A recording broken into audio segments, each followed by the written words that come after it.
Agora sim, abra sua Bíblia no Evangelho que escreveu Marcos,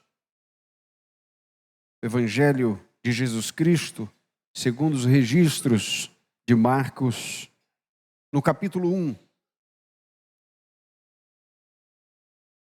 E hoje nós leremos uma vez mais o versículo 1 e seguiremos até o versículo 8.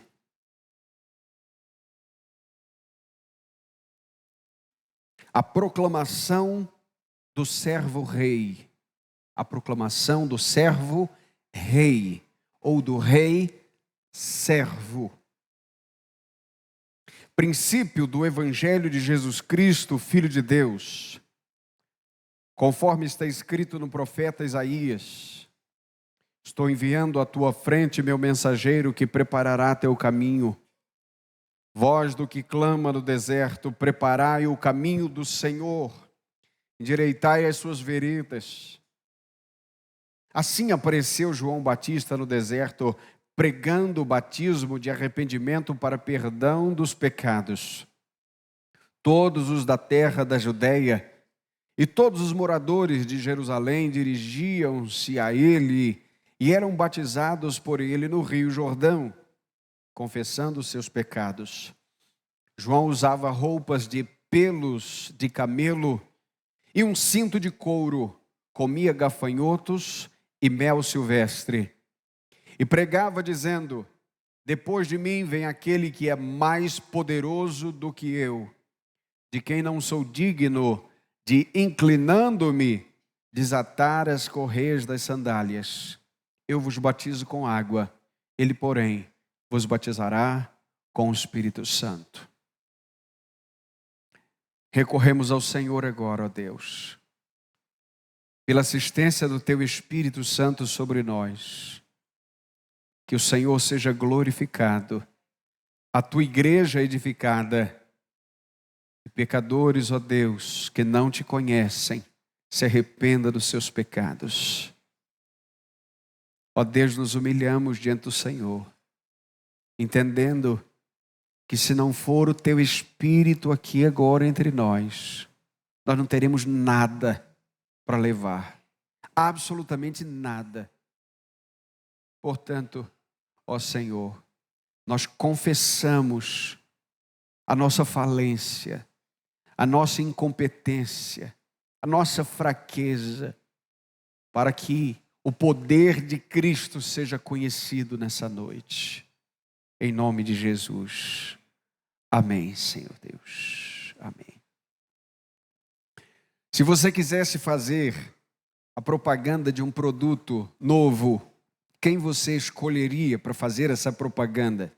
Certamente, um ator famoso agregaria um valor, uma atriz famosa, alguém reconhecido ou reconhecida internacionalmente, não sei.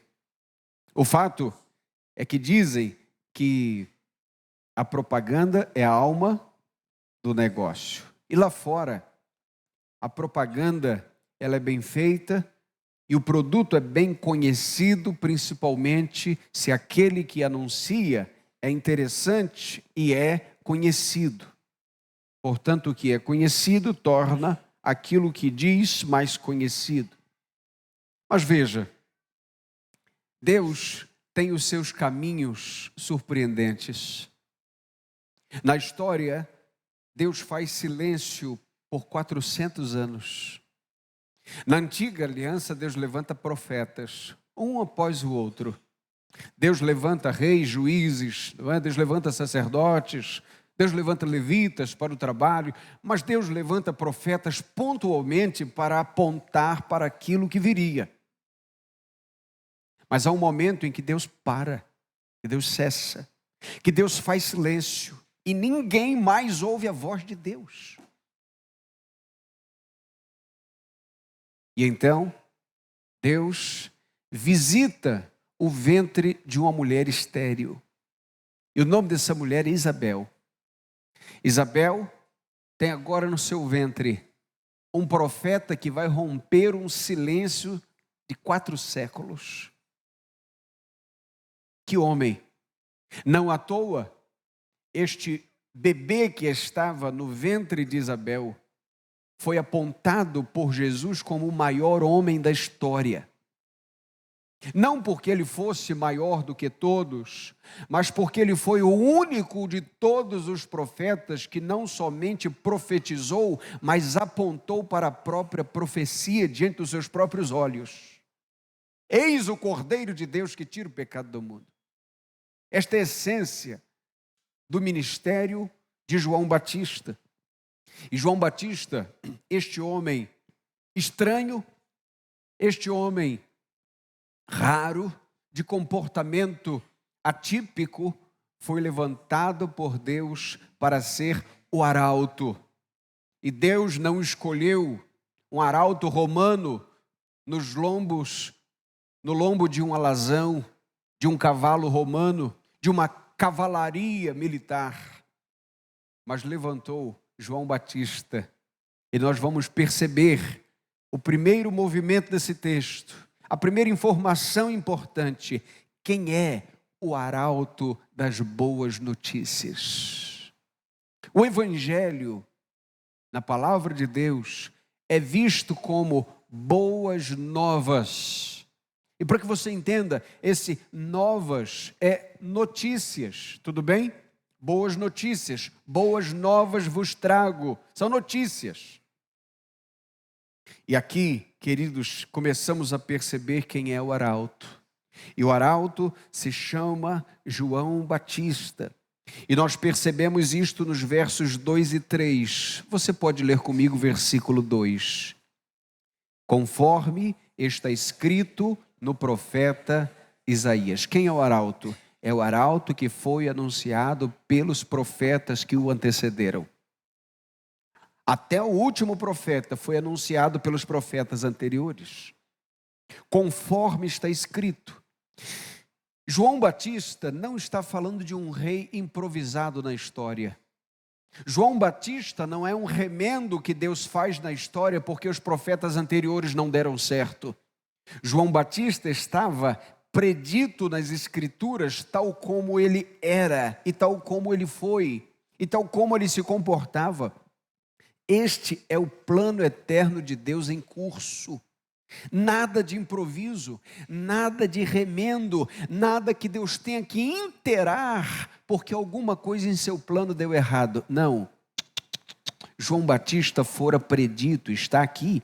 E o texto diz: estou enviando à tua frente meu mensageiro que preparará o caminho. Mas veja, esta é a citação de um profeta antigo chamado Isaías. E eu quero lembrar a você aqui que Isaías cita ou diz sobre isso. Mas há um outro profeta menor, cujo nome não aparece aqui, que é Malaquias, que ele também fala sobre isso. Veja o que diz Malaquias capítulo 3, versículo 1. Enviarei meu mensageiro que preparará o caminho diante de mim. Enviarei juntos meu mensageiro que preparará o meu caminho diante de mim. Isso é muito comum na literatura dos hebreus, quando 2 profetas são citados, mas um apenas é citado, quando eles querem dizer a mesma coisa. Neste caso, Isaías, como um profeta chamado maior, não em importância, mas em literatura, ele é citado carregando Malaquias, naquilo que Malaquias também disse. Mas veja, Isaías e Malaquias não estão sozinhos nisto aqui. Eles fazem uma citação também lá do Êxodo. Êxodo capítulo 23, versículo 20. Quando o povo estava naquele caminho de saída do Egito, o texto diz: envio um anjo à tua frente. Esta é uma alusão, não só do profeta Isaías, não só do profeta Malaquias, mas também uma promessa de Deus, que Deus fez a seu povo lá quando o povo saiu, e já era um protótipo, digamos assim, do que Deus faria mais adiante. Bem, agora ele cita Isaías no verso 3.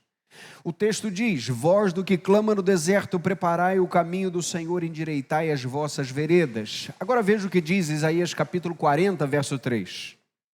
Vós do que clama, preparai o caminho do Senhor no deserto, endireitai ali uma estrada para o nosso Deus. E talvez, ou certamente, você tenha percebido que João não cita exatamente as palavras de Isaías.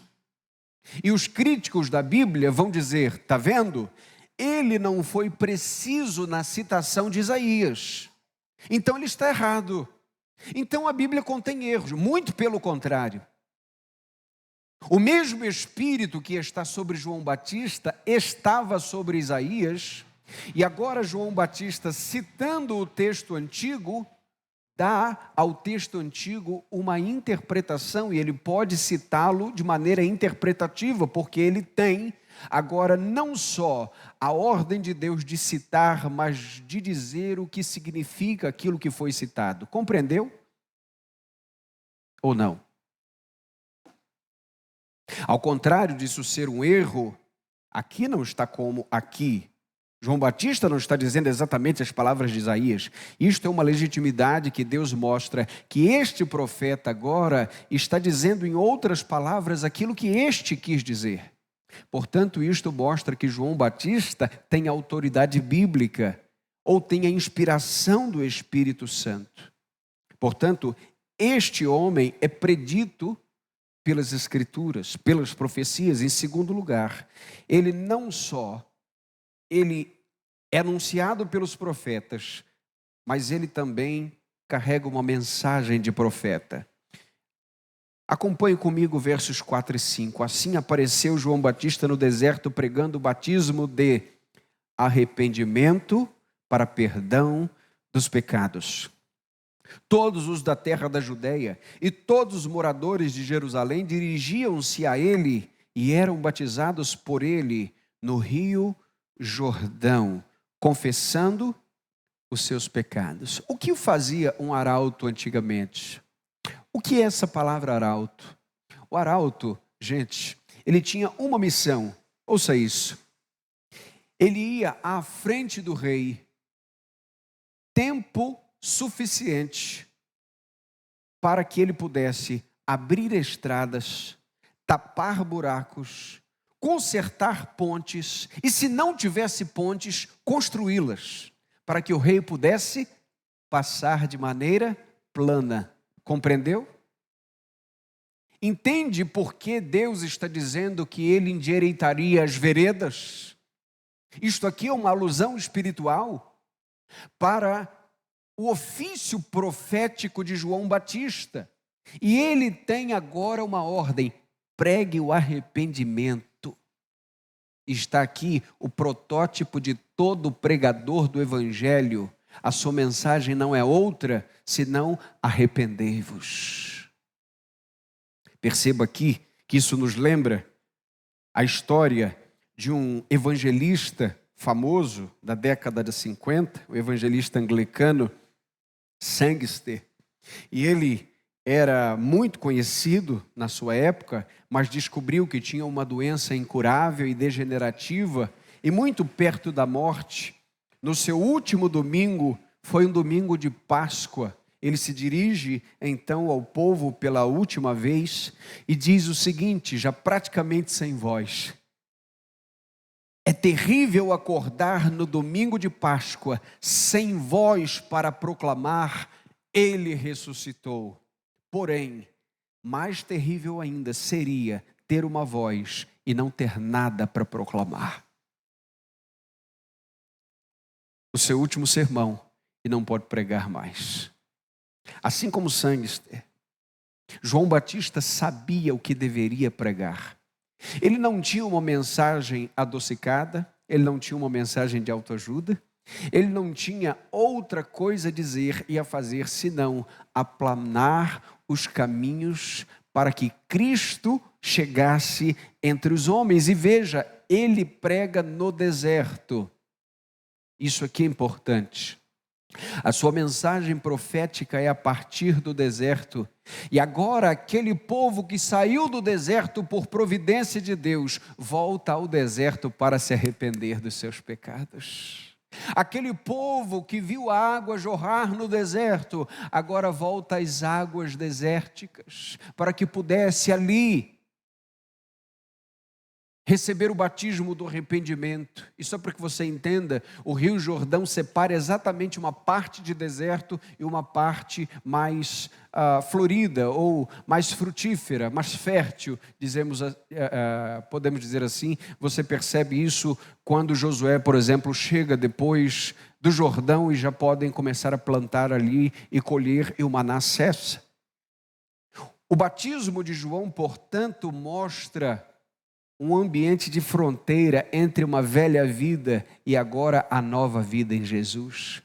Pessoas se batizam arrependidas de seus pecados, confessando a Cristo para que recebam a vida eterna. E elas fazem isto publicamente, para que publicamente se perceba a salvação naquele coração. Mas não só ele é predito pelos profetas, não só ele tem mensagem de profeta, mas ele se identifica como profeta. Veja o versículo 6, leia comigo. Versículo 6. João usava roupas de pelos de camelo, um cinto de couro, comia gafanhotos e mel silvestre. Percebeu a indumentária dele aí? Olha que coisa.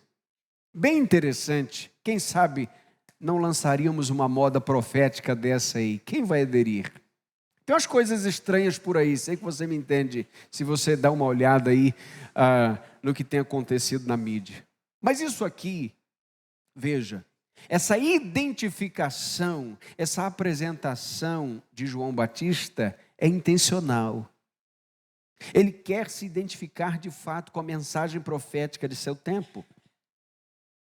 Quando você percebe, no segundo livro dos Reis, no capítulo 1, no versículo 8, a vida de Elias, veja o que diz o texto. Responderam ele, era um homem vestido de pelos, com lombos cingidos de um couro.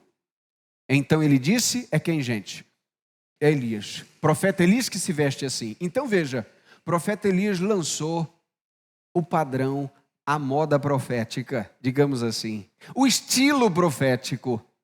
E isso era muito comum, a tal ponto, veja, que profetas falsos da antiga aliança se vestiam assim, dessa maneira, para legitimarem a sua palavra como verdadeira.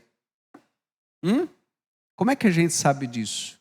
Quando Deus inspira o profeta Zacarias no capítulo 13, no verso 4, ele traz uma denúncia. Ele diz: naquele dia, os profetas sentirão envergonhados, cada um da sua visão, quando profetizarem. Nem mais se vestirão de manto de pelos para enganarem. O que faziam muitos profetas da antiga aliança? Se vestiam de profeta para enganar o povo. Engraçado, não isso parece com os dias de hoje, né? Não foi à toa que Jesus nos disse que nós deveríamos ter cuidado com os lobos sob pele de cordeiro. Perceba aqui que embora muitos profetas usassem essa indumentária, esse estereótipo, isso não tira a legitimidade que os verdadeiros profetas se vestiam assim. E era um tipo de identificação visual. Assim como os sacerdotes eram identificados de maneira visual, os profetas também eram identificados de maneira visual. Portanto, o que João Batista está fazendo é se identificar como a voz que clama no deserto. Sim, sou eu. Ele se apropria disso. Deus me escolheu. Deus me chamou. Mas não só. Ele foi predito pelos profetas, não só ele tinha uma mensagem de profeta, não só ele se identificava como profeta, mas ele tinha um coração de profeta. Veja o que diz o versículo 7. E pregava dizendo: depois de mim vem aquele que é mais poderoso do que eu, de quem eu não sou digno de, inclinando-me, desatar as correias das sandálias. Veja, o coração dos profetas não podia ser orgulhoso. Coração de profeta, orgulhoso que fosse, seria alvo da correção de Deus. É só você ver em Jonas o que Deus faz com a vida do profeta. O profeta tinha que andar em humildade. E percebemos aqui que o prometido lá do Éden sempre foi apontado pelos profetas, sempre teve uma seta profética humilde apontando para Cristo. Jacó, que não era profeta, mas em seu leito faz um ofício profético. No livro de Gênesis, no capítulo 49, no versículo 9, aponta para o seu quarto filho, chamado Judá, para dar a ele uma promessa diferente, uma bênção diferente, porque os 3 primeiros foram reprovados para a primogenitura por conta de seus pecados. E Jacó diz a Judá: Judá, você é um leãozinho. Pregamos sobre isso aqui. Judá é um leãozinho. Por quê? Porque Cristo viria da tribo de Judá. E Jesus é o leão da tribo de Judá.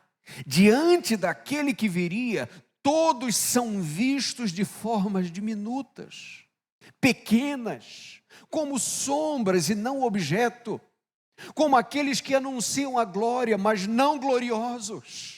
Está aqui um homem dizendo humildemente: este que vem após mim, eu não sou digno de desatar as sandálias dos pés. E deixa eu lhe dizer, todo rabino tinha um aprendiz, tinha discípulo.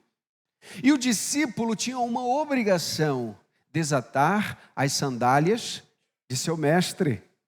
Mas veja, esse era um movimento de tanta humildade que servos e escravos judeus não podiam fazer isso. Olha só que coisa.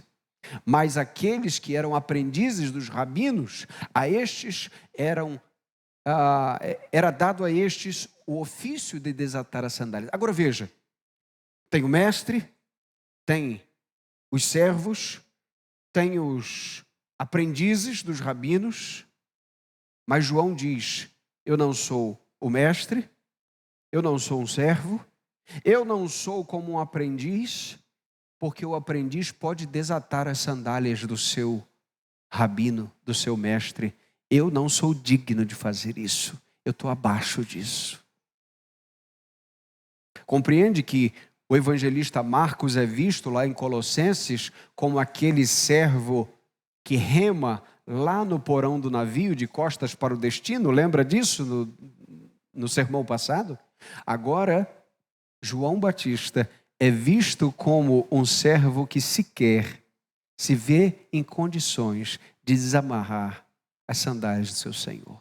Meus irmãos, eu estou certo, absolutamente certo, como respiro agora, que se nós encarássemos o poder da beleza do Cristo encarnado diante de nós, nós cairíamos com o rosto no solo, dizendo: ai de mim, que sou pecador.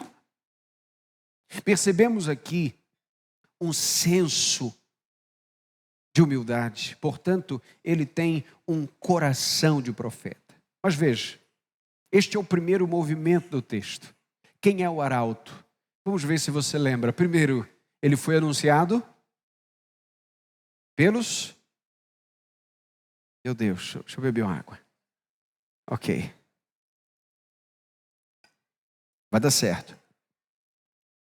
João Batista foi anunciado pelos profetas. Ele tinha uma mensagem de profeta. Ele tinha um coração de profeta. Ele se identificava como profeta. Não importa a ordem, desde que você lembre disso.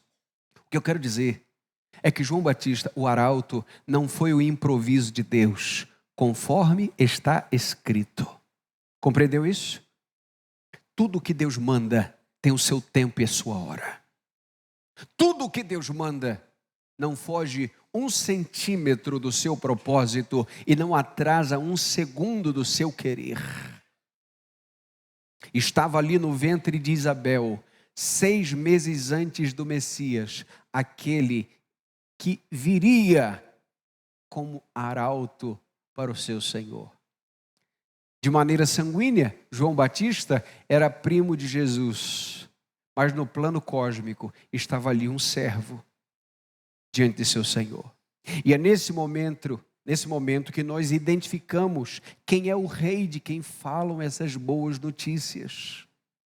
Só para que você entenda, essa expressão boas notícias, boas novas, não é apenas do momento aqui, do contexto de Marcos, mas isso vem desde há muito tempo, e conforme nós vimos no domingo passado, as boas novas se davam quando um reino vencia outro, e aquele portador das boas novas vinha trazer o triunfo nos lábios, dizendo: vencemos. O rei está vindo de maneira triunfante, trazendo aqueles a quem subjugou. Portanto, o evangelho significa boas novas, e as boas novas, as boas notícias do reino, nos dizem que o reino das trevas perdeu, porque chegou o reino de Cristo Jesus entre os homens.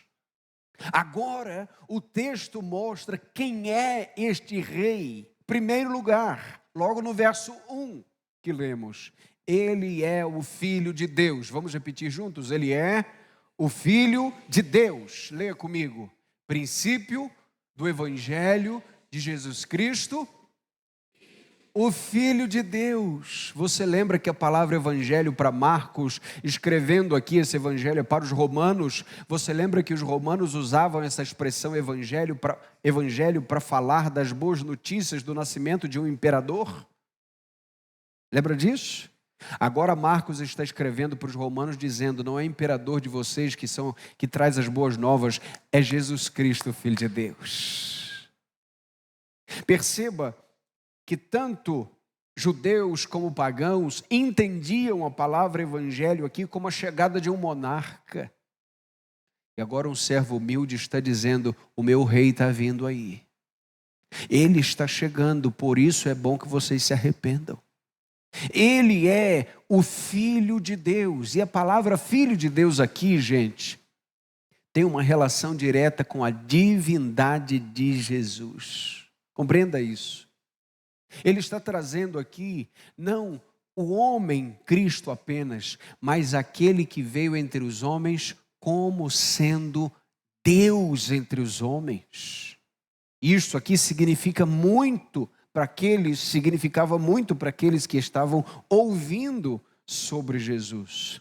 E não somente era o Filho de Deus, mas o próprio Deus, portanto, igual a Deus, conforme diz João capítulo 5, versículo 18. Há uma pergunta importante aqui: será que você entende que Jesus é Deus? Porque eu vejo muita gente com a teologia da Rede Globo. Qual é a teologia da Rede Globo? Eles falam no Cristo bebê, tá certo? Eles falam. Tem seriados que mostram o Cristo bebê. Na Páscoa, eles mostram o Cristo crucificado. Mas para aí. O Cristo ressurreto e glorificado não é visto. Cristo é apresentado como um guru, como um mestre, como um sábio, mas nunca apresentado como Senhor e Salvador, aquele que perdoa pecados. Deixa eu lhe dizer, se você apenas admira Jesus, você não é salvo. E se você sabe que Ele é o Filho de Deus, mas se Ele não é o seu Salvador, então não há salvação para você ainda. Tiago capítulo 2 vai dizer que até os demônios creem e estremecem. Crês que é um só Deus, fazes bem, até os demônios creem e estremecem. Lembra de Jesus falando, ou melhor, expulsando os demônios do Gadareno? O que os demônios disseram para Jesus? Ó Filho do Altíssimo, que temos contigo? É uma boa teologia. Os demônios almoçam teologia. Eles sabem bem das coisas sobre Deus. Eles sabem da Bíblia melhor do que eu e você. A grande questão é só isso? É só o que está aqui? Perceba, Marcos está dizendo para o povo que o ouve, Jesus Cristo é o Filho de Deus e Ele é Deus. Ele é Deus entre os homens. Ele é o líder do império cósmico. Ele é o imperador de todas as coisas, porque Ele impera sobre tudo. E está aqui nessa notícia deste menino nascido na Judéia, a certeza de que Deus está entre nós. Isto é uma notícia bombástica, porque muda todas as coisas. Porque você pode até querer um Jesus que te ajude nas suas enrascadas, mas o dia que você precisar, com a consciência de pecador que o Espírito Santo te der, de alguém para perdoar os teus pecados, apenas Deus perdoa pecados, e Cristo é aquele que apaga as nossas transgressões. Portanto, João está apontando aqui, Marcos registra quem é o rei de quem falam essas boas notícias, e o rei é o Filho de Deus. E em segundo lugar, esse Deus é poderoso. Veja o versículo 7. Depois de mim vem aquele que é mais poderoso do que eu. A palavra é poderoso. João está apontando aqui para aquele que é não só visto como um profeta, mas o cumprimento de todas as profecias. Ele está dizendo, aquele que vem após mim tem o poder sobre a natureza, tem o poder sobre os homens, tem o poder sobre os anjos, tem o poder sobre os demônios. Ele é poderoso. Vamos repetir isso? Ele é poderoso. Por vezes a face de Deus que você precisa descobrir é o poder. Porque às vezes você já experimentou que Deus é amor, porque Ele já salvou você. Por vezes você vai entender a paternidade de Deus através da adoção em Cristo Jesus. Mas uma fé aperfeiçoada, ela vai descobrindo um Deus poderoso, não só para salvar como fez, mas um Deus poderoso para fazer todas as coisas. Essa palavra nos mostra um Deus que tem autoridade no céu e na terra. Aquele que tem poder e domínio sobre os ventos. E não é à toa que o livro de Marcos é o livro dos milagres. Nós temos aqui, queridos, tantos milagres, 16 milagres, mostrando que Jesus é o poder de Deus entre os homens. Ele é o Deus poderoso. Mas em terceiro lugar, depois de dizer que Jesus é o Filho de Deus, que Ele é poderoso, Ele termina dizendo, Ele é o Salvador. Repitamos juntos, Ele é o Salvador. Veja o versículo 8. Eu vos batizo com água, Ele, porém, vos batizará com o Espírito Santo. Compreendemos que o batismo com o Espírito Santo é o momento da conversão de alguém. É quando o Espírito Santo vem fazer morada na vida de alguém. E é claro que depois disso, o crente pode receber de plenitude desse Espírito, receber mais desse Espírito, mas aquele que fora mergulhado nesse ambiente da graça, na pessoa do Espírito, não pode mais ser encharcado pelo pecado. Perceba aqui que João, que pregava arrependimento, ele estava dizendo, eu até agora estou fazendo as coisas simbolicamente, apregoando o arrependimento, mas está aqui o alvo do arrependimento. Está aqui aquele que é a mensagem do arrependimento. E o batismo com o Espírito Santo é visto exatamente aqui como uma promessa, como um sinônimo de conversão. Nós somos o templo do Espírito Santo. E veja que coisa linda. Este que é poderoso sobre todos os principados e potestades, quando envia o seu Espírito habitar na vida de alguém, nunca mais perde esse trono. Entenda isso. Se em algum momento alguém é possuído e habitado pelo Espírito Santo do Senhor, agora esta vida está selada para o dia da redenção, como disse Paulo. Gente, isso é uma promessa tão maravilhosa que faz você acordar todos os dias e pisar com os pés no chão, dizendo: eu sei que o meu Redentor vive. Eu posso ser o pior dos pecadores, mas eu estou garantido na promessa de que o Espírito Santo um dia me selou para a redenção final. E esta é a razão, não para que eu peque mais, mas porque por amor a Cristo e por um senso de dívida eterna e de gratidão, eu busque agradar o coração do meu Deus. Ele vos batizará com o Espírito Santo. Que coisa linda. Quais são as aplicações, portanto, meus irmãos e queridos ouvintes, dessa palavra aqui? Eu quero trazer 3 aplicações finais para o nosso coração.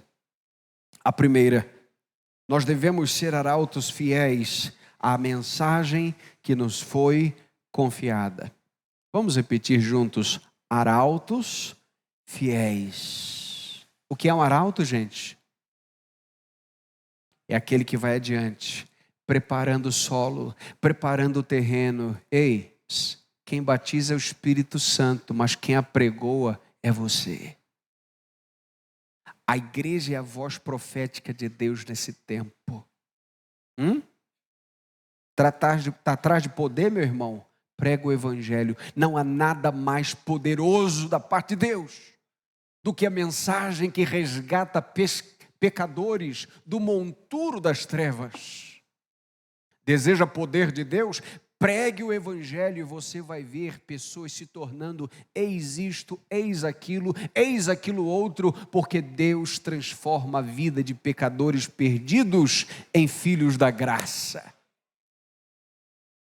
Aqui, queridos, nós precisamos lembrar de uma história lembrada por Stephen Lawson em um dos seus livros, As 7 Igrejas do Apocalipse, e ele trata disso no capítulo 1, trazendo sobre uma noite fria e sombria do dia 18 de abril de 1775, quando as tropas inglesas estavam já cercando a cidade de Boston, e eles foram para Boston para tomar ali aquela parte da América e a partir dali fazer outras incursões militares.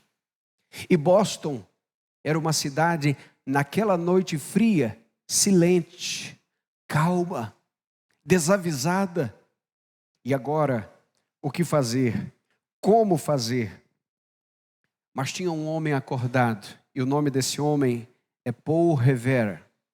E este homem, entendendo da grande importância e da grande iminência da guerra e da importância daquela noite para os americanos, ele decide então sair como um arauto, avisando do outro lado do rio aqueles seus compatriotas, acenando com as mãos, fazendo barulho, gritando para toda a vizinhança com o seu cavalo em galope, dando tiros para o alto, dizendo: as armas.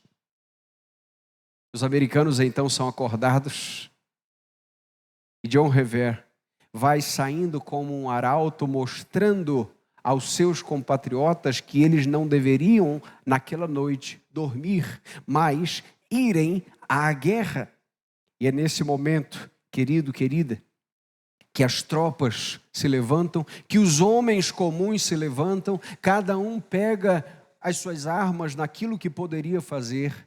E naquela noite fria, naquele confronto, os americanos, sim, perderam 93 homens, mas os ingleses tiveram baixa de 273 soldados, e os americanos tiveram êxito naquela noite fria e sombria de guerra.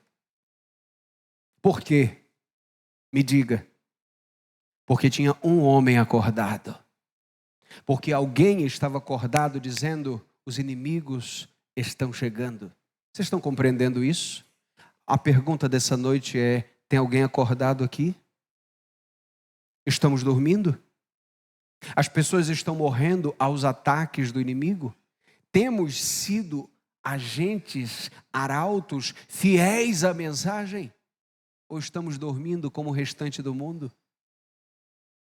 Alguém acordado nessa noite? O Espírito Santo está falando ao seu coração? Você percebe quantas pessoas estão morrendo? Você percebe quantas famílias estão sendo saqueadas e quantos lares estão sendo invadidos? Perceba que nós somos a voz profética de Deus deste tempo, e a única voz profética de Deus deste tempo é a igreja que clama: arrependei-vos, reconciliai-vos com Deus. Sejamos arautos fiéis a Deus. E talvez isso não faça muita diferença para você. E se o teu coração ouve uma mensagem dessa, ouve uma advertência dessa e não tremula, o dia do juízo virá repentinamente e você terá de dar contas por isso.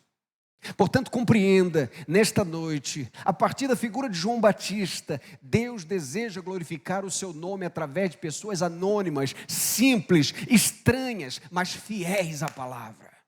Gente que não abre mão do evangelho, gente que dá a sua vida, gente que entorna a vida de Deus na vida de outras pessoas que estão secas de Deus. Não importa o que o mundo diga de você, sobre você. Não fique tentando, querido, querida, encontrar os arrimos emocionais naquilo que os outros pensam de você.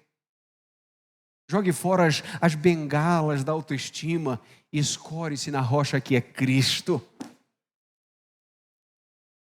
Almeje o carimbo de servo bom e fiel no final, e isto te será suficiente para acordar todos os dias com fidelidade. Para não negociar a mensagem, para usar cada minuto da sua vida, dizendo aos perdidos: arrependam-se, ainda há tempo.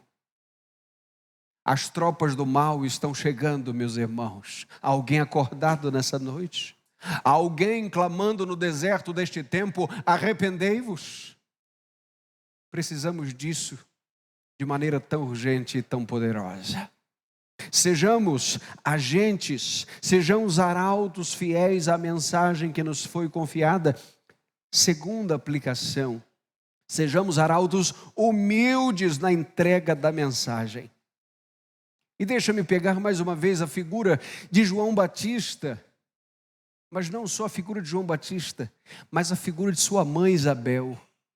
A humildade de Isabel precede a de João Batista. Você lembra quando Maria fora agraciada por Deus ao receber Jesus no seu ventre? E quando ela foi visitar Isabel, lembra disso? Isabel, a idosa estéril, já estava miraculosamente de 6 meses de gravidez. Imagine, uma senhora estéril agora com um bebê no ventre. Gente, que notícia é essa? É chá de panela, de panela não. É chá de fralda para tudo que é lado. Panela é quando casa. Já passou muitos anos. É chá de fralda para lá. É passar na farmácia, leva uma fraldinha para Isabel, leva 2, leva hipoglós, leva aquela coisa linda. É todo mundo em polvorosa. Eis, a Maria chegou. Maria chegou. E o que está no ventre de Maria não é outro senão o Filho de Deus. Agora, a conversa de Isabel com Maria não é: veja Maria, que barrigão que eu tenho. Não. Maria, você é agraciada. Maria, é o seu bebê, Maria. É Cristo, o Messias. Agora ela ignora completamente a sua gestação. Agora ela ignora completamente a sua própria alegria. E ela está no estado de graça, adorando já no ventre aquele que era digno e sempre será digno de toda honra, toda glória, todo louvor e toda adoração. Humilde. E este menino nasce, cresce, e agora aponta para o seu rei e diz: não posso sequer amarrar as sandálias. Meus irmãos, sabe por que prego hoje? Graça de Deus. Todos nós aqui arrastados pela graça. Muitos de nós queriam ter ficado pelo caminho, mas o Senhor foi nos arrastando de qualquer parte, nos agarrando por qualquer peça da roupa, dizendo: você vai chegar na glória. Você não vai ficar no caminho. Sabe por que vamos chegar na glória? Sabe por que pregamos? Sabe por que temos o senso da pregação? Pela graça de Jesus. E quando nós lembramos disso, quando nós sabemos que não temos mérito algum, meu irmão, minha irmã, então fica mais fácil de caminhar, porque nós não somos o centro de todas as coisas. Cristo é o centro de todas as coisas. Ele é digno da atenção. Ele precisa ser ouvido, Ele precisa ser adorado. Nós somos apenas uma seta que aponta para Cristo. Portanto, querido, querida, nós precisamos compreender que nós somos arautos humildes. Deixa eu lhe dizer sobre humildade. Não confunda humildade com falta de convicção.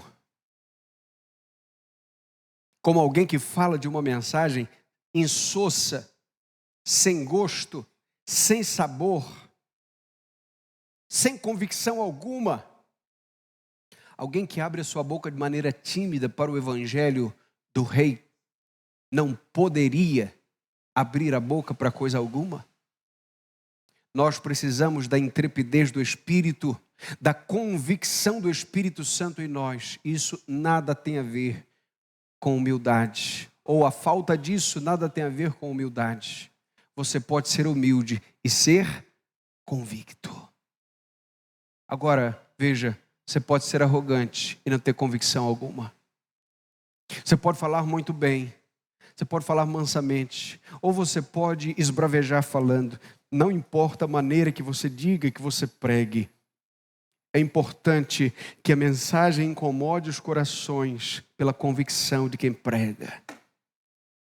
Lembra de Jonathan Edwards, quando o ateu queria ouvi-lo pregando? E perguntaram ao ateu: se você não crê no que ele prega, por que você deseja ouvi-lo? E o ateu disse: porque ele crê no que prega. Meus irmãos, é muito importante que entendamos que, embora humildes, devemos ter a convicção da nossa fé quando entregamos a mensagem. Isso nos lembra, queridos, sobre os holofotes descobertos ou feitos ou fabricados depois da Segunda Guerra Mundial, sobretudo para que os ataques aéreos fossem vistos ou fossem identificados de alguma maneira. E os holofotes, aquelas grandes luzes apontadas para o espaço aéreo, elas serviam de aviso para os ataques que se avizinhavam para o exército. Mas o fato é que nós, quando pregamos o evangelho, nós usamos esses holofotes para apontar para Cristo. Agora perceba o que esses holofotes, o que essas luzes fazem num grande teatro. Aquele que opera os holofotes, ele nunca é visto, mas ele faz com que os outros vejam a mensagem que está sendo encenada. Assim, a igreja de Cristo, ela não está sob os holofotes, mas ela aponta para aquele que deve brilhar no coração das pessoas.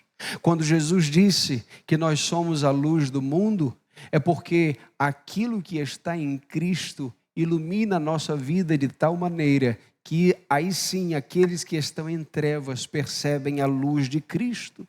E falando nisso, nós temos uma última aplicação. Todos nós, humildemente e fielmente, devemos olhar para Cristo e apontar para Ele. Vamos repetir juntos: olhar para Cristo e apontar para Ele. Mais uma vez, olhar para Cristo, apontar para Ele. Não somente olhar para Cristo. apontar para Ele. Olha os pecadores. Você olha para Cristo e diz, Ele está lá. Mas não somente aponte para Cristo como quem está caminhando em outra direção. Olhe para Cristo e aponte para Cristo. Hebreus capítulo 12 vai dizer que nós estamos olhando para aquele que é o autor e consumador da nossa fé. Quem é esse rei? É aquele que a igreja prega, é aquele que a igreja adora e é aquele que um dia virá buscar o seu povo.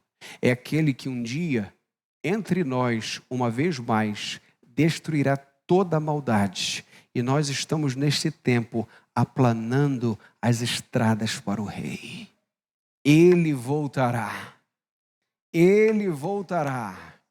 E nós estamos mais uma vez aqui, tapando buracos, estendendo estradas, construindo pontes e pregando ao mundo que é possível passar por este caminho e encontrar Jesus.